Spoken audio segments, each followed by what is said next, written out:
سوخاری خوشمزه میخوای این ویدیو رو تا آخر ببین.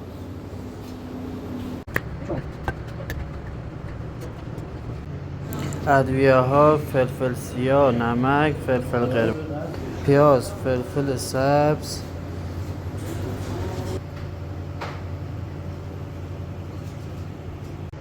بعد میذاریمش تو مشمع فریزر تا نیم ساعت بخوابه. تا اینجای ویدیو اومدی لایک و سابسکرایب یادتون نره دوستان.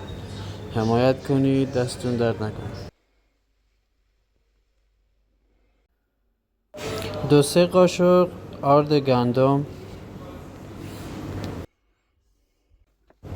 بعد بالا رو تو آرد میخوابونیم، هم میزنیم، دونه دونه میذاریم کنار.